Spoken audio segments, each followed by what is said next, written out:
We continue the topic of secret societies, and we're going to focus on their secret weapon, which is mind control. They're able to turn you into a programmable robot that they can use as a weapon. But before I start that, let's review what we discussed last class. This is a class of ideas and concepts.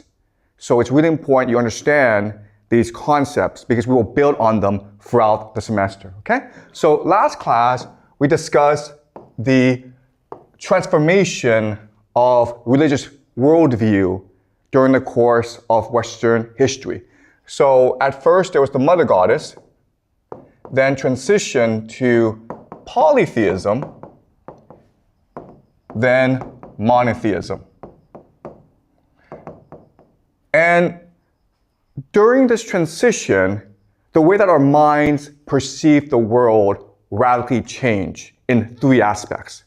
The first is that before we understood that mind led to matter. So the universe is just one giant mind that vibrates, okay? And the intersection of these vibrations creates atoms. Then that leads to matter, okay? But today in science class, you're taught that's the opposite. It's the brain that creates the mind. And as you will discover throughout the semester, this conception that the brain creates the mind, it's very problematic. Okay, so we will discuss this throughout the semester. Okay? The second big difference is before we understood the world metaphorically. Okay? So we saw that the world was controlled by these forces that we could not see and feel, but they were there. And we gave names to them, the gods. Now it's all literal. In science class, you're taught that if you don't see it, it doesn't exist. If you cannot measure it, it does not exist. The third big difference is that before we were intuitive. We trusted our heart. We trusted our eyes. But today in science class, you're taught to not trust your eyes. You're taught to trust the data, the tools, the theory. So today is counterintuitive. And this is why school is so hard. Okay? We humans are learning machines. That's what we're designed to do, to learn, to absorb, to adapt. But school is hard because you're taught ideas that go against your own intuition. Okay? So these are the main concepts that we learned last class. So now I want to talk about mind control. Okay? So let's go back to the four earliest civilizations. These are mass societies. So these four societies that first came into being are China, the Indus Valley civilization, the Harappan civilization, which is now northern India, Mesopotamia, which today is Iraq, and of course the last one is Egypt. And of course Egypt was for thousands of years the most powerful, the wealthiest, the most influential. Now, when you have a mass society, your biggest problem is social control. How do you control the population? How do you get everyone to get along? And in each society, there are different solutions, okay? So in China, we developed a bureaucracy. And what underpinned the bureaucracy, of course, is something called the Keju, which is the civil service examination. So everyone's attention, everyone's energies was focused on getting their child to pass the Keju to become an official. And that's what gave China social stability. And guess what, guys? It's still around today. Today we call it the Gaokao, okay? But it's the same system, no difference at all. The IVC, the Indus Valley Civilization, created religion. And what's remarkable about the religion is it is one that preached egalitarianism, equality, as well as peacefulness. And their religion becomes the prototype for Buddhism today. Okay? So what the religion was Proto-Buddhism, and for the longest time, the IBC was peaceful and egalitarian. It was a very prosperous society. Mesopotamia, the solution was war. The difference between Mesopotamia and other places is that there are no natural defenses. In China, we have mountains, deserts, seas to protect China. But in Mesopotamia, it's a desert. And so it's really easy to attack. And therefore, they had centuries of warfare. And that's what kept their society together, because they were always at war with each other. And with Egypt, the solution was the Pharaoh, right? So Egypt is unique in that they believed the Pharaoh was God, and therefore everyone had to obey their God. The problem, though, is that the Pharaoh was not God. And as a human in charge of an empire, his life was always at risk. Okay? So now I'm going to ask you a question. What does it take to be a great leader? In school, you're taught what skills do you need to be a great leader? Just shout out the answers. Leadership skills, but what are they? What are they? Responsibility, right? How about, what else? Wisdom. Openness. Empathy. Excuse me? Regret? Respect, yeah. What else? Knowledge, right? Okay, this is what you're taught in school, and we can go on for a long time. Okay, there are hundreds of skills you need to be a great leader. Guess what, guys? Wrong, okay?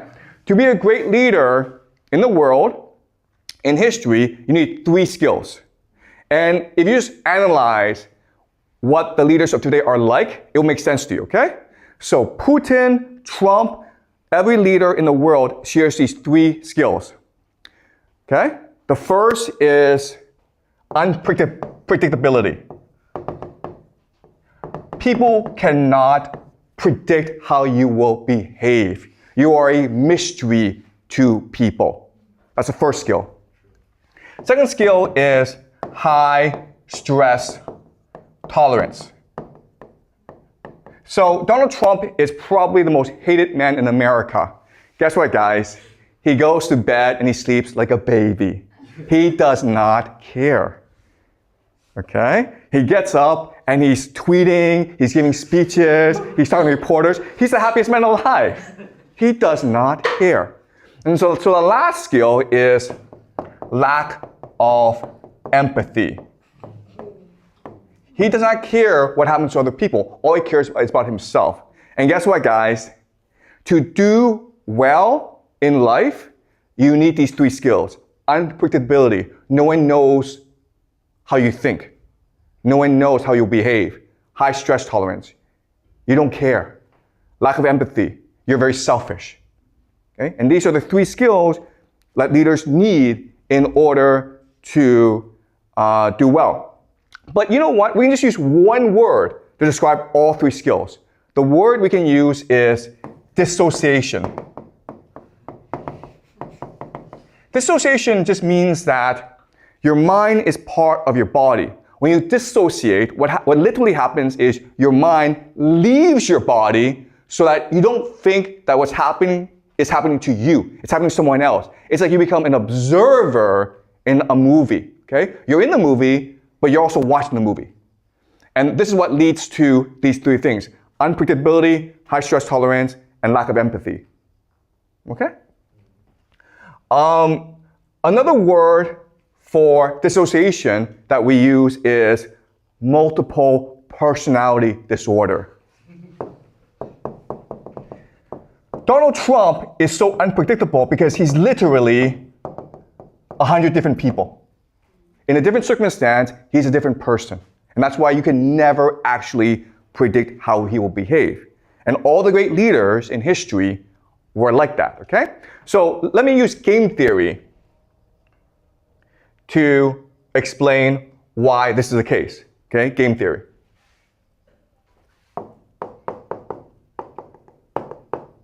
So in game theory, we discussed before how when you have a game where there are millions of different players, okay?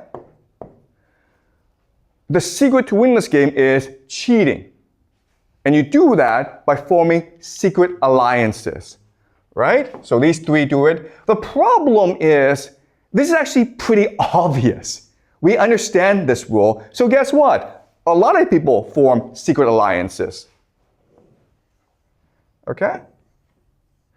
So to win this game, if you want to win this game, you have to be part of as many powerful secret alliances as possible.